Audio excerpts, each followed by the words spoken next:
에베소서 5장 8절에서 13절. 너희가 전에는 어둠이더니 이제는 주 안에서 빛이라. 빛의 자녀들처럼 행하라. 빛의 열매는 모든 착함과 의로움과 진실함에 있느니라.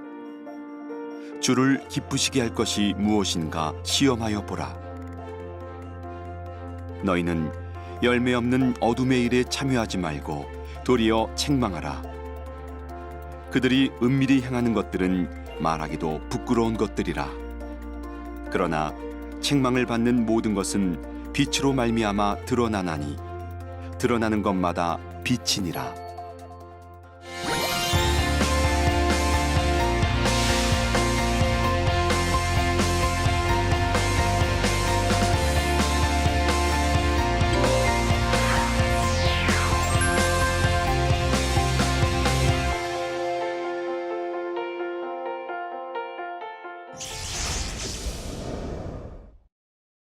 안녕하십니까. 웨스트민스터 신학대학원대학교에서 가르치는 김경식 교수입니다. 오늘은 에베소서 9번째 시간입니다. 에베소서 5장 3절부터 14절까지 말씀을 살펴보겠습니다. 오늘 말씀의 주제는 빛의 자녀답게 행동하라 라는 내용입니다. 포인트를 세 가지로 요약해 보겠습니다. 첫 번째로 성도들이 피해야 할 두 가지 죄는 무엇인가 라는 내용이 본문에 나옵니다. 두 번째는 바울이 한 경고, 하나님 나라를 유로받을 수 없다는 그 경고가 무슨 뜻인가를 한번 살펴보겠습니다. 마지막 세 번째는 이 어두운 세상에서 빛의 자녀인 성도는 어떻게 살아야 되는가를 본문이 가르치는데 이 부분을 살펴보도록 하겠습니다. 본문은 크게 두 부분으로 나눌 수가 있습니다. 3절부터 7절까지는 음욕과 탐심에 대한 경고가 등장을 하고 그 뒷부분인 8절부터 14절은 왜 그렇게 해야 되는가, 음욕과 탐욕을 왜 피해야 되는가에 대한 이유를 제시하는 본문입니다. 지금까지 앞단락에서는 지난 시간에는 주로 기독교 회심 사건, 예수 믿는 사건이 기독교 윤리에 어떤 의미를 가져다 주는 것인가를 살펴봤다면 오늘 본문에서는요, 빛과 어두움, 안과 막이라는 대조를 통해서 그리스도인이 어떻게 살 것인가를 설명을 합니다. 또한 수치라는 개념을 통해서 기독교인의 윤리에 대해 설명합니다. 3절에 마땅하다, 또 12절에 부끄러운 것들이라 라는 표현은 수치라는 개념을 갖다 사용하면서 기독교인이 어떻게 살 것인가를 설명하는 내용이라고 볼 수 있습니다. 먼저 3절부터 7절까지 음행과 탐심에 대한 경고 부분을 살펴보겠습니다. 이 부분은 성적 타락에 대한 경고와 탐심에 대한 경고로 이루어졌습니다. 바울이 여기서 지적하는 두 가지 죄, 즉 음행과 탐심은 당시 이방인들이 많이 노출되어 있던 그런 죄입니다. 그리고 이 두 가지를 경고하면서 그 이유를 듭니다. 왜 음행과 더러운 것, 탐욕을 멀리 해야 되는가? 그 두 가지를 두는데 첫 번째가 3절 4절에 나오죠. 음행과 온갖 더러운 것과 탐욕은 너희 중에서 그 이름조차도 부르지 말라. 이는 성도에게 마땅한 바니라. 3절에서 피해야 할 죄로 설명하는 음행은 바로 앞에 나왔던 2절에 사랑과 대조가 됩니다. 2절에 너희도 사랑 가운데 행하라 라고 설명했었습니다. 성도들은 사랑 가운데에서 하나님을 닮고 예수님을 닮은 삶을 살아야 됩니다. 그러나 불신 세상은 이런 지고한 사랑보다는 성적 타락, 탐심이라는 행동을 하며 살고 있습니다. 3절에 보면 음행, 더러운 것, 탐심이라는 목록이 나오는데, 죄가 나오는데 이것을 크게 두 가지 종류로 나눠볼 수가 있습니다. 먼저 이 음행은 결혼관계 이외의 성관계를 의미합니다. 성적 타락은 당시 이방인들의 문화였습니다. 이들은 가르치기를 지나치지만 않으면 된다라고 가르쳤습니다. 지나치지만 않는다면 결혼관계 이외의 성관계도 허용되었고 불륜도 허용되는 것이 이방사의 문화였습니다. 두 번째로 더러운 것, 이 더러운 것은 문자적으로 지저분한 거라는 뜻인데 이 단어는 앞에 나오는 음행이라는 단어와 같이 사용하고 있을 경우는 성적 타락을 가리키는 말입니다. 따라서 음행과 더러운 것은 서로 다른 두 가지 죄를 말하는 것이 아니라 성적인 죄, 음행을 가리킨 겁니다. 그리고 바울은 이 더러운 것 앞에 온갖 더러운 것이라는 말을 사용해서 성적인 죄라면 그 어떤 죄라도 피하라고 권면합니다. 제가 영국에서 유학할 때 그곳에 있던 목회자 사모님께서 당시에 영국에 유학 와 있던 외국 학생들을 성경 공부하면서 혼전 순결에 대해서 가르쳤습니다. 그런데 그때 이 프랑스 여학생이 했던 이야기가 있습니다. 나한테만 그런 이야기 하시고 다른 사람한테는 절대 그런 이야기 하지 마십시오 라고 이야기했다는 거죠. 혼전 순결은 더 이상 윤리가 되어 있지 않습니다. 10년 전까지 그게 바로 유럽의 이야기였습니다. 그런데 오늘 우리 사회도 예외가 아니고 있는 걸 보게 됩니다. 우리가 사는 시대는 성적 타락을 더 이상 죄가 아니고 문화로 보는 시대가 되어버렸습니다. 그 다음에 뒤에 나오는 탐욕 혹은 탐심은 자신을 위해 재물을 쌓아두는 욕심과 관련된 죄입니다. 초대교회는 가난한 사람들에게 자기 것을 나누어주고 조금도 자기 것을 자기 것이라고 주장하지 않는 구제하는 삶을 살았습니다. 이 탐욕은 정확하게 반대의 삶이죠. 구제하고 나눠주는 것이 아니고 자기를 위해서 재물 쌓는 삶을 가리킵니다.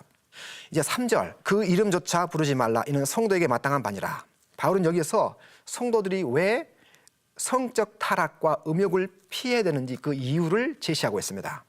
근데 여기 주목해 볼 단어는 뭐냐면 성도라는 단어입니다. 성도에게 마땅한 바니라.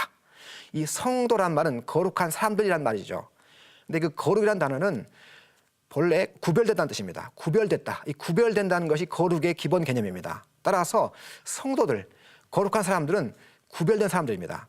세상으로부터 구별되어 나온 사람들이죠. 따라서 세상과는 다른 가치관을 따라 살아가야 될 사람이라고 이야기하면서 성적 타락, 탐심은 세상과 같아서는 되지 않는다라고 이야기를 하는 겁니다. 4절에 누추함, 어리석은 말, 희롱하는 말이 마땅하지 아니하니. 여기 누추함이나 어리석은 말, 희롱하는 말은 다 언어와 말과 관련된 이야기입니다. 문맥상 앞절에 성적 타락을 이야기했었기 때문에 여기 나오는 말도 음행과 관련된 언어를 가리킵니다. 다시 말해서 성적인 말을, 더러운 말을 가리킨 겁니다. 누추함이라는 이 말은 아름다움과 대조되는 추함이라는 의미를 갖고 있습니다. 두 번째로 어리석은 말이라는 말은요, 술 취한 상태에서 나오는 성적인 말을 의미합니다.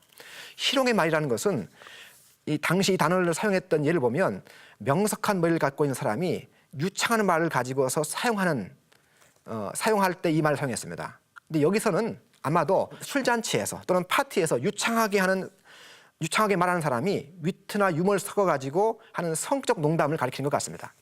바울은 성적인 문제에 대해서 행동뿐만 아니라 방금 봤던 4절처럼 아예 언어조차도 성적 타락과는 관련된 사람을 입 밖에도 내지 말라고 말하는 겁니다. 음행과 성적인 언어는 이방인들의 흔한 삶의 방식이었습니다. 성도들은 반면에 성적인 것이면 행동이 되었든 언어가 되었든 아예 그런 내용은 담아내지 말라고 말하는 거죠. 4절에 보면 감사하는 말을 해야 됩니다. 이 감사한다는 말은 하나님을 예배하면서 드리는 감사를 가리킵니다. 자기 중심적이고 자기 욕망을 자극하는 성적인 욕망 말 대신에 하나님을 높여드리고 하나님의 은혜를 기억하는 감사하는 말을 하라고 바울은 가르치고 있는 겁니다. 다시 말하면 바울 사도는 우리가 하는 말도 성도들의 정체성을 보여주는 거라고 가르칩니다. 세상과 구별된 성도는 사람들이 쉽게 내뱉는 성적인 농담 자체도 따라하지 않는 거라고 가르치고 있는 것이죠. 다른 나라에 이민 간 사람은 그 나라의 말을 배우며 살아갑니다. 한국에서 미국으로 유학 가거나 이민 가면 영어를 배웁니다. 마찬가지로 사탄과 죄가 통치하던 나라에서 하나님이 통치하는 나라로 이민 온 사람들, 옮겨온 성도들은 하나님 나라의 언어를 배우며 살아가야 되는 것이죠. 이제 5절은 경고입니다. 너희도 정녕 이것을 알거니와 음행하는 자나 더러운 자나 탐하는 자 곧 우상 숭배자는 다 그리스도와 하나님 나라에서 유업을 얻지 못하리니. 여기는 분명히 하나님 나라에 들어가지 못할 것에 대한 경고를 하고 있습니다. 이 대상이 누구냐면 이미 3절에 언급했던 것처럼 음행, 더러운 것 그리고 탐심과 관련된 내용입니다. 왜냐하면 이 5절에도 음행하는 자, 더러운 자, 탐하는 자 해서 3절에 나왔던 똑같은 죄를 지적하고 있기 때문입니다. 바울은 여기서 탐하는 자를 특별히 우상 숭배하는 자라고 설명합니다. 왜 그럴까요? 그 이유는 탐하는 자는 재물을 하나님처럼 섬기기 때문에 그렇습니다. 하나님만이 줄 수 있는 안전과 행복을 재물이 줄 수 있다고 생각하면서 마치 재물을 하나님처럼 섬기고 있기 때문에 바울은 탐심이 우상 숭배라고 가르치는 겁니다. 그래서 이런 악행, 다시 말해서 성적 타락과 탐심에 사로잡힌 사람은 다 그리스도와 하나님 나라에 들어갈 수 없다고 엄하게 경고합니다. 성도라고 하는 사람이 성적 타락에 빠져 있거나 재물에 대한 욕심에 사로잡혀 있다면 그리고 가난한 사람을 돌보지 않는다면 하나님 나라에 살고 있는 사람에 맞지 않는 거라고 가르치고 있는 것이죠. 이런 사람은 하나님 나라의 백성이라고 볼 수가 없는 겁니다. 신약 성경에 보면은 엄하게 다스려야 할 죄가 3가지가 있습니다. 이 엄하게 다스린다는 이야기는 다른 말로 교회 공동체에서 추방해야 할 사람, 추방해야 할 죄라고 그런 의미에서 엄하다는 이야기입니다. 첫 번째가 성적 타락입니다. 고린도전서 5장 1절부터 13절에 근친 상간한 자를 너희 중에서 내어 쫓으라 그렇게 얘기합니다. 성적 타락을 성경은 엄하게 봅니다. 두 번째로 마태복음 18장에 나오는데 완고하고 고집센 것을 또한 교회에서 엄하게 다스리라고 얘기합니다. 물론 이거는 기질적인 완고함이나 고집스러운 것을 말하는 게 아니고 회개를 거부하는 완고함을 가리키는 이야기입니다. 마지막 3번째는 갈라디아서 4장 3절처럼 거짓 가르침을 하는 자들, 이단적 가르침을 하는 자들 내어 쫓으라 라고 가르칩니다. 이 3가지 죄는 다 공통적으로 파급 효과가 있습니다. 교회에 들어오면 사과 박스에 사과 하나가 썩으면 다른 사과를 다 썩게 만드는 것처럼 죄는 이런 죄, 이 3가지 죄는 파급 효과가 있기 때문에 신약 성경에서 엄하게 다스리라고 이야기합니다. 그런데 특별히 바울은 이 3가지 중에서 성적 타락 이야기를 많이 강조합니다. 그리고 여러 군데에서 바울 서신 여러 군데에서 이 성적 타락 이야기를 하는데 예를 들면 갈라디아서 5장 19절부터 21절에 육체의 일을 설명하면서 육체의 일은 분명하니 곧 음행과 더러운 것과 호색과 21절에 이런 일을 하는 자들은 하나님 나라를 유업을 받지 못한다라고 경고합니다. 또 고린도전서 6장 9절에 중간쯤에 음행하는 자나 우상 숭배하는 자나 그 다음에 간음하는 자나 탐색하는 자나 남색하는 자를 가리켜서 10절에 하나님 나라를 유업을 받지 못한다고 이야기합니다. 성적 타락을 바울이 엄하게 경고합니다. 이것은 아마도 당시 이방 문화에 살고 있던 이방 기독교인이 비록 예수를 믿고 있지만 아직 성적 타락의 습관을 끊지 못했기 때문에 바울이 이렇게 강하게 경고하는 거라고 볼 수가 있겠습니다. 당시 로마 시대의 가치관은 이랬습니다. 처녀들은 쾌락을 위해 존재하고 합법적인 자식을 위해서는 아내가 존재한다. 이렇게 가르쳤습니다. 반면에 유대인들은 좀 다른 태도를 취하고 있었죠. 십계명 같은 데 보면 유대인들은 성적인 타락을 엄하게 경고합니다. 이웃집에 아내 탐하지 말라고 가르치기 때문에 그렇습니다. 따라서 같은 뿌리 갖고 있던 유대 기독교인들, 믿는 유대인들도 이 성적 타락에 대해서 좀 조심스럽게 살았던 걸 보게 됩니다. 반면에 이방 기독교인들은 이 성적 타락이 일상 문화였습니다. 따라서 많이 노출되어 있던 걸 볼 수가 있는데 바울이 여러 군데에서 성적 타락을 경고한 걸 봤을 때 이게 믿는 이방인들이 예수를 믿고 나서도 아직까지 떨치지 못했던 이 죄 가운데 하나였다는 것을 알 수가 있습니다.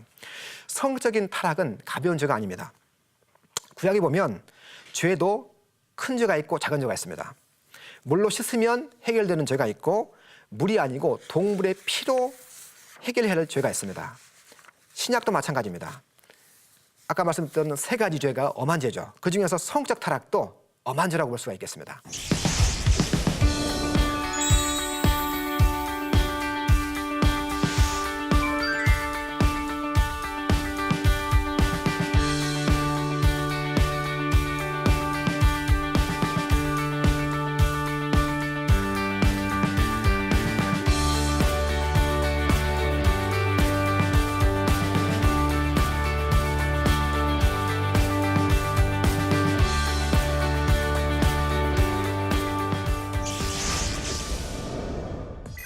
육 절 7절은 거룩 가르침에 대한 경고입니다.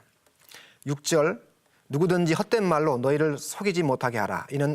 이로 말미암아 하나님의 진노가 불순종의 아들들에게 임하나니 그러므로 그들과 함께하는 자가 되지 말라.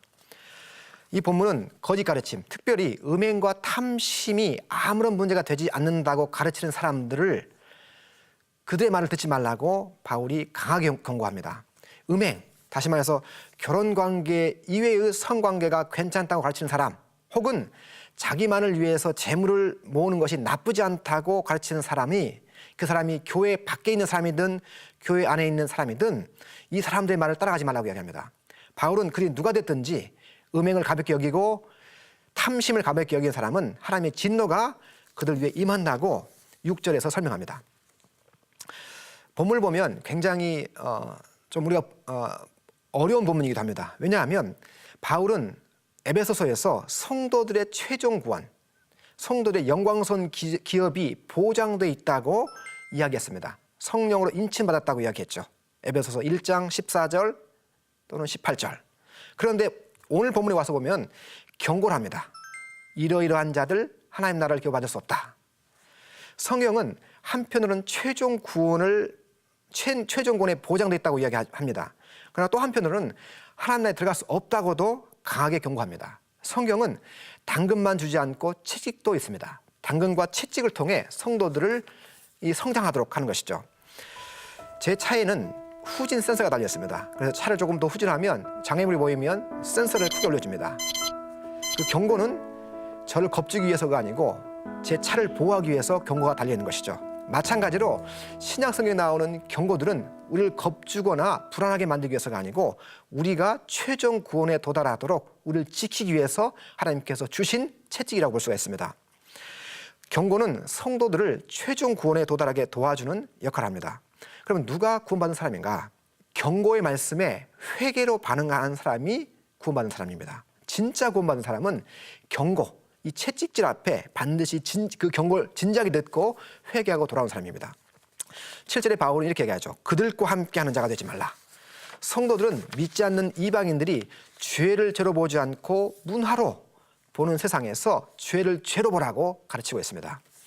자, 8절부터 14절 이제는 음행과 탐욕을 피할 이유가 제시됩니다. 왜 음행과 탐욕을 피해야 되는가? 그 이유는 한마디로 우리가 빛이기 때문에 그렇습니다. 이 본문은 빛과 어둠을 통해 어둠의 비유를 통해 음행을 피해야 할 이유를 설명합니다. 이 빛과 어둠은 함께 공존할 수가 없습니다. 빛이 들어오면 어둠이 사라집니다. 마찬가지로 빛과 어둠은 함께 있을 수가 없는 것이죠. 여기서 우리말 성경에 보면 4개의 명령문이 나옵니다. 8절에 빛의 자녀들처럼 행하라. 10절에 시험하여 보라. 11절에 2개가 나옵니다. 참여하지 말고 끝에 책망하라. 먼저 8절로 가보겠습니다. 너희가 전에는 어둠이더니 이제는 주 안에서 빛이라. 빛의 자녀처럼 행하라. 여기 어둠과 빛이라는 2개의 개념을 통해 성도의 상태를 설명합니다. 성도들은 어둠이라는 영역에 있다가 빛이라는 영역으로 옮겨온 사람입니다. 성도들은 지금 이제 빛입니다. 과거에는 어둠이었죠. 그런데 성도는 그 자체가 빛이 아니고요. 주 안에서 빛입니다. 주님과 연합되었기 때문에 빛이 된 겁니다. 따라서 빛의 자녀처럼 살라는 권면은 우리가 빛의 자녀가 되었기 때문에 빛의 자녀의 신분에 맞게 행동하라는 이야기입니다. 우리가 누구인지는 우리가 어떻게 걸어가는지를 통해서 증명되는 겁니다. 바울은 여기서 행하라고 이야기합니다. 행하라. 빛의 자녀들처럼 행하라. 이 행하라는 말은 걸어가라는 이야기인데요. 바울은 그리스도인의 삶을 설명하면서 주로 2가지 비유를 듭니다. 하나가 걸어가는 도보의 비유입니다. 2번째는 달리기의 비유인데요. 예를 들면 푯대를 향하여서 달려가라. 2번째는 성령을 따라 걸어가라. 행하라. 빛의 자녀처럼 행하라. 걸어가라. 이렇게 말합니다. 신약성에서 바울은 성도의 삶을 가르쳐서 가만히 있는 삶이 아니고 움직이는 삶이다 라고 가르치고 있는 겁니다. 자, 이제 9절에 가서 보면 성도의 삶에 맺는 열매를 소개합니다. 이 빛의 열매는 모든 착함과 의로움과 진실함이라고 소개합니다. 빛의 자녀가 맺는 3가지 열매를 설명하는데 이 3가지 열매라는 것은 흥미롭습니다. 왜냐하면 아까 3절에 언급했던 죄가 3가지였습니다. 음행과 더러운 것과 탐욕. 근데 바울은 여기에 맞대응하여서 주 안에 살고 있는 사람은 음행과 더러운 것과 탐욕이 아니고 모든 착함과 의로움과 진실함을 이런 열매를 맺고 살게 된다고 얘기합니다. 10절에 가보면 이렇게 얘기하죠. 어떻게 하면 빛의 자녀처럼 행동할 수 있을까? 그 답을 10절에 줍니다. 10절, 주를 기쁘시게 할 것이 무엇인가 시험해보라. 여기 보면 시험해보는 것이 빛의 자녀가 하는 행동이라고 가르칩니다. 빛의 열매는 아까 말씀드렸던 것처럼 모든 착함, 의로움, 그리고 진실함입니다. 그런데 그 기준이 중요하죠. 어떻게 보면 사람에 따라서 착한 것, 의로운 것, 진실함이 달라 보일 수가 있습니다. 보는 각도에 따라서 착한 것이 다를 수 있습니다. 그래서 10절에서 기준이 제시됩니다. 주를 기쁘게 할 것이 무엇인지 시험하여보라. 여기 시험하다는 동사는 누가복음 14장 19절에 보면은 새로 산 소들에게 멍에를 시험 삼아 메어서 이 소에게 이 멍에가 맞는지 안 맞는지를 테스트해보는 것을 가리킬 때 이 동사를 사용했습니다. 시험하다는 말은 분별하다, 검증하다는 뜻입니다. 예를 들면 우리가 옷을 살 때 보이는 대로 아무 옷이나 집어서 돈 주고 나가는 게 아니고요. 몇 번 입어보고 거울 보고 앞뒤로 재봅니다. 옷을 테스트해보는 것이죠. 마찬가지로 빛의 자녀들은 하나님을 기쁘시게 할 것이 무엇인지, 어떤 것이 착한 것인지, 어떤 것이 의로운 것인지를 테스트해보고 검증해봐야 됩니다. 빛의 자녀처럼 행동하는 것은 가만히 있으면 저절되는 것이 아닙니다. 머리를 쓰고 분별력을 쓰고 이성을 사용해서 하나님이 기쁘시게 할 것이, 주님을 기쁘게 할 것이 무엇인지 곰곰이 생각해보고 이리저리 살펴봐야 된다고 이야기하죠. 신앙은 맹신이 아닙니다. 분별력을 사용해야 되고 질문해야 되고 고민해야 되는 것이죠. 바로 이것이 시험해보는 것입니다. 성경에 보면 명확하게 기록된 부분이 있습니다. 그것은 그대로 살면 됩니다. 그러나 성경이 명확하게 말하지 않는 애매한 회색지대가 있습니다. 이럴 경우에는 주님이라면 이 경우에 어떻게 하는 것이 기뻐하시는 가는 행동일까? 주님이 기뻐하실 행동이 무엇인지를 판단해보는 행동을 해야 됩니다. 성도의 삶의 가치관은 과거 예수 안 믿던 삶의 가치관과 달라야 됩니다. 제가 영국에서 유학하면서 애를 먹은 적이 있습니다. 영국의 운전대는 우리나라 운전대와 반대 방향에 있습니다. 또한 도로에서 차가 가는 방향도 우리나라와 정반대입니다. 우리나라는 우측 통행을 하죠. 차가 오른쪽으로 합니다. 반면에 영국은 왼쪽으로 합니다. 제가 한 번은 실수한 적이 있는데 이 회전 교차로에서 차를 거꾸로 몰고 역주행을 한 적이 있습니다. 제가 의도한 건 아니지만 습관이 이렇게 나온 것이죠. 그런데 만약 제가 나는 한국 사람이기 때문에 영국에 살면서도 한국식으로 운전하겠다라고 하면 굉장히 우스꽝스러운 일이 벌어질 뿐만 아니라 심각한 일이 벌어집니다. 영국을 가면 영국의 법을 따라야 됩니다. 마찬가지로 우리가 어둠의 나라에서 출국해서 빛의 나라에 입국한 사람들입니다. 죄와 사탄이 통치하는 나라에서 하나님이 통치하는 나라로 들어온 사람들이죠. 따라서 우리가 들어온 나라, 하나님 나라의 법을 따라 살아야 됩니다. 어둠과 빛의 영역에서 몸담고 있던 과거 삶이 아니고 이제 새롭게 소속된 빛의 영역에서 빛의 자녀처럼 그 나라의 법을 따라 살아야 되는 것이죠. 11절 12절 너희는 열매 없는 어둠의 일에 참여하지 말고 도리어 책망하라. 그들이 은밀히 행하는 것들은 말하기도 부끄러운 것들이라. 11절에 어둠에는 열매가 없다고 이야기합니다. 이거는 햇빛이 없는 곳에 식물이 자랄 수 없고 식물이 자랄 수 없으면 열매가 없는 것과 같은 이치입니다. 햇빛이 비추는 곳에 식물이 자라고 열매가 자랍니다. 같은 이치입니다. 빛의 자녀들이기 때문에 열매가 열리게 되는 겁니다. 바울이 이제 참 부정적 고면과 긍정적 고면을 합니다. 부정적 고면, 참여하지 말라고 이야기합니다. 믿는 이방인들은 자기가 소속되어 있던 과거의 이방적 삶, 열매 없는 삶에 참여하지 말라고 고면합니다. 그리고 이제 적극적으로 책망하라고 고면합니다. 이 책망하다는 이야기는 본래 덮어놓았던 덮개를 열어 숨겨졌던 것을 드러낸다는 의미입니다. 어둠 속에 있는 사물이 안 보이죠. 그런데 빛이 들어오는 순간 어둠이 사라지고 그 어둠 가운데 있던 사물들이 보이기 시작합니다. 마찬가지로 성도들은 어둠의 일을 적극적으로 죄악이라고 드러내야 됩니다. 여기서 책망하다는 이야기는 언어로 표현한다는 이야기입니다. 다시 말하면 성도들은 입으로, 언어로 세상의 죄를 죄라고 말하는 일도 해야 된다고 가르친 것이죠. 소극적으로 성도는 죄를 피할 뿐만 아니라 적극적으로 죄를 죄로 보지 않는 세상에서 죄를 죄라고 말할 줄 아는 책임도 우리에게 있다고 가르치는 겁니다. 이제 12절 13절 왜 죄에 참여하지 말고 도리어 책망해야 되는지 그 이유를 12절 13절에서 소개합니다. 참여하지 말라. 왜냐하면 그들이 행하는 것은 부끄러운 것이기 때문에 수치스러운 것이기 때문에 참여하지 말라고 얘기합니다. 두 번째 책망해야 할 이유 두 번째 뭐냐면 13절이죠. 책망받는 모든 잘못된 것들은 분명하게 죄로 드러나기 때문에 라고 말합니다.